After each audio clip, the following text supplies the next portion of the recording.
Itong pair na to, niregalo ko sa aking inaanak. Kaya ngayon, babawi ang ninong kasi malaki-laki na rin yung utang ng ninong.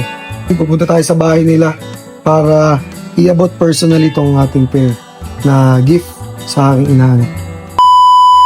So yun, nandito tayo ngayon sa Barsi Solid Kicks para mag-unbox na naman ng bagong sapatos. Siyempre Vans, ayan yung box. So you can see sa box pa lang natin, solid na solid.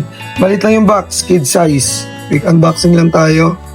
Ito yung Vans Potato natin. Pambata, talagang solid na rin yung quality niya.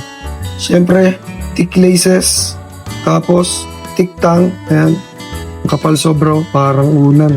At dito sa toe box, ayan o, suede material na ginamit. Hindi to leather na leather. Siyempre, Vans Potato sa likod. Kaya ka solid. So yan, sobrang cute. Tsaka, eto pa lang ilalim. Yan, ganyan ka solid yung ilalim niya. Vans Potato. Sa gusto mag-avail, meron naman tayo nito. Message lang sa page. Pero itong pair na to, niregalo ko sa aking inaanak. Kasi yung inaanak ko is, college pa lang ako noon. Sobrang tagal na, nawalan na kami ng communication ng parents niya kasi nga sobrang busy na rin sa kanya-kanyang buhay. Ngayon nagkaroon na rin ng chance na magkamit kami. Pero lagi siyang dumadaan dito sa shop para mag-bless sa akin. Which is nakakatuwa kasi akala ko hindi na niya ako nakilala, akala ko hindi na ako tanda. So yun, kaya ngayon babawi ang ninong kasi malaki-laki na rin yung utang ng ninong sa akin anak. Sobrang solid yan. Bali sa atin, yung price niyan is sa original pair talaga. Is mahal. Pero sa atin, below SRP lang. Around 2K lang. Ganyan.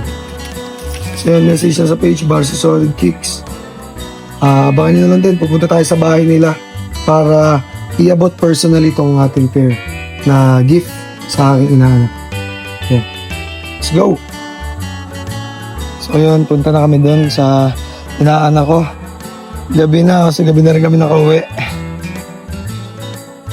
Ay kahapon kagabi sana, kaso lang sobrang lakas ng ulan nung mismong December 31. Sobrang lakas ng ulan.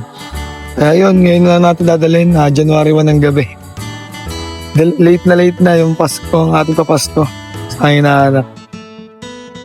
Sa sobrang friendly ng aking Noah, eto nakipaglaro na siya sa kanyang kuya, sa aking inaanak.